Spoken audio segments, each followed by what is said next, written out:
Are we going to be disappointed in the other Nvidia RTX 50 series GPUs after seeing the 5090 reviews? Well, the 5090 reviews, I wouldn't say it's bad at all. Most people just said maybe it's underwhelming or this and that, but it's still 30% faster on average than the 4090, which was already an impressive GPU. It is 25% more in terms of cost. So what happens with maybe the 5080 that's half the price?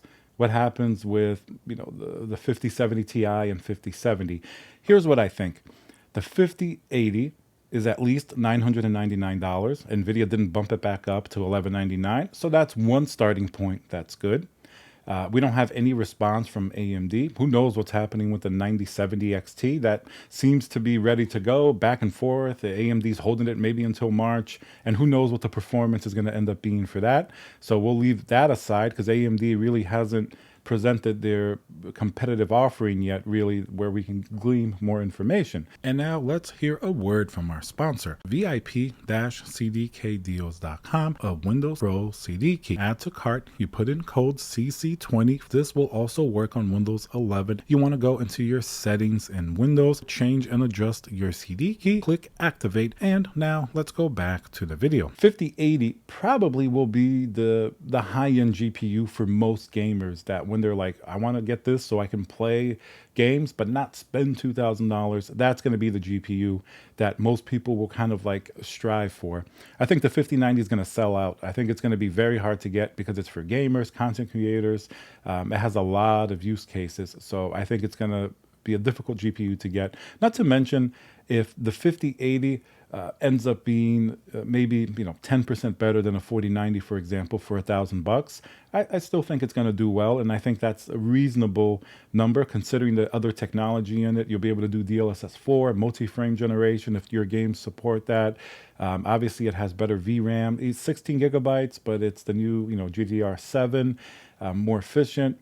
So it's going to be a very good GPU, and I think it's going to be like, if it stays around that price and the AIB cards aren't too inflated, because remember, $999 is the MSRP, but you can easily see them go up to $1,500 like we did with the 4080 and 4080 Super with some of the custom models, like an Asus Strix, for example. But you don't have to buy that one. You can buy a cheaper one if you can find them for MSRP. So the 5080, I think we'll do, let's say if the 5090 is like the Halo GPU, even though people might have been underwhelmed by it, it still performs really great, and it's a decent enough gain. It's not like we're talking about a 10% gain only. We're talking upwards of 20-30% on a GPU that was already really great. So the 5080, as long as it beats a 4090 in basically in gaming, we're not talking about productivity or anything. I think it's going to be a success. I think people will like it. It's going to be more reasonable to buy that than a 5090. The 5070 Ti is interesting because it's a lot better than the original 4070 Ti. It now has a standard 16 gigabytes of VRAM, just like the Super variant, which got that upgrade. So it's basically like a 5080 mini, but comes in at $749. Nvidia actually reduced the price of a GPU by $50.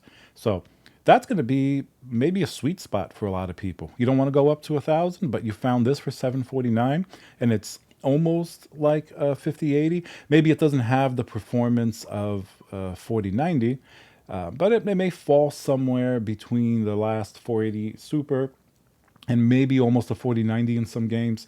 And if you count DLSS4, the better VRAM, you can make an argument that it could possibly be a better GPU in some cases, depending on the exact game that you're playing. Not better than the 4090, because that GPU just has the specs that are much better, better, memory bus width and things like that. But if the newer GPU can do the games you're playing better, who knows? Maybe it might be an interesting thing, but we'll have to see the reviews. And then we get down to the 5070, once again at $549. Who knows what the performance exactly will come in at? I mean, I know Nvidia in their presentation, they said it's as fast as a 4090, which obviously is not the best statement because that's only if you're counting AI. And they did say that. They did say it wouldn't be possible without the magic of AI. So that's, DLSS4, which, okay, that point is fair, but really people aren't going to look at it as the same performance as a 4090 because it's not overall with rasterization and everything else. 549, once again, the price went down, so that's going to be attractive for gamers. Nobody's going to go out and buy a 4070 Super, for example, for $50 more, as it is recently. So they're going to want to get that 5070. And if the performance ends up somewhere close to, the last generations, like 4070 Ti, maybe getting close to the original 4080, without counting the VRAM difference, might not be too bad. So maybe what I'm trying to say is we don't need to necessarily expect the biggest performance gains. You got to factor in that the price did go down a little bit in most of these models, and they stay the same with the 5080. And then while most people are not going to want to factor this in, Nvidia wants you to factor this fact in, and that the AI and everything like with DLSS 4 is simply better on these GPUs. They have better, RT tensor cores. The RTX 50 series GPUs just have, newer generation, hardware that makes ray tracing better, and it's going to make DLSS better. It's going to make, the AI, everything that it has to do, it's just going to be better than last generation. So NVIDIA wants you to factor that in as well, not just the pure performance numbers. They want you to factor all those things in. Most people, I think, from what I can sort of feel, are unwilling to fully accept the sort of what NVIDIA considers a revolution in AI, and they call it fake frames on the consumer side, people that don't like it, but that's the direction that NVIDIA is going. So you have to factor that in as part of the benefit. So when Jensen says that a 5070 is as fast as a 4090, you can't just say, oh, that's not true. Obviously it's true in the perspective he's saying it. It's as fast if you count DLSS 4 in certain cherry-picked games. So you have to accept that as part of the GPU. If you like it or not is a different thing. If you think it's valuable or not, it's a different thing. Obviously, it doesn't detract from the value. It just adds it or not, depending on if you want it to be a value for you. It could be. Maybe the game you're playing is going to specifically use DLSS 4 multi-frame generation, and you're going to get a big jump in frames, and it's just going to be a smoother experience. Maybe it's like a single-player game and not necessarily a multiplayer competitive game or something like that, where you can reap some of those benefits. But we'll have to wait for the GPUs to actually release out into the world and see the actual reviews.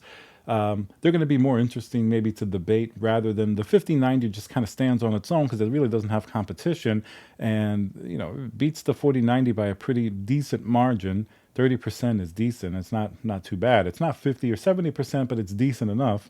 So it's going to be interesting to see how the other GPUs battle it out. I wouldn't put my expectations too high. Obviously, if a 5090 is only 30% better than a 4090, don't expect a 5080 to be 30% better than a 4090. It may be that 10% better, it may be 5%, it may match it, it may lose in some cases. But if it's close and it's $999, I think that's going to satiate a lot of gamers that maybe didn't have a 4090. And then the other GPUs obviously would just be a little better than their predecessors, I think. And you have to take some of the new stuff, like the little bit lower price, which we don't know how it's going to pan out. It's going to be based on availability. If they have no inventory, then the lower price won't matter because the prices will likely go up anyway, like in third parties. So that's a caveat to really watch. And then obviously you have to take the new AI stuff. NVIDIA pushes it hard. The DLSS 4, they're working on these technologies, and they push it as a big feature for you to want to upgrade, especially if you're like RTX 3000 or older, not necessarily the RTX 40 series, because that still has a lot of this technology as well. So NVIDIA pushes that, and part of the way that you're going to see if the new stuff has more value or not is if you value the new AI stuff, which some people will, some people won't. That's what's really going to dictate what's going on here. All right, guys, so let me know what you think about the other GPUs in the lineup. What do you think is going to happen in general? Do you think it's going to be good availability? The performance will be good? Let me know what you think, and I'll see you guys on the next video.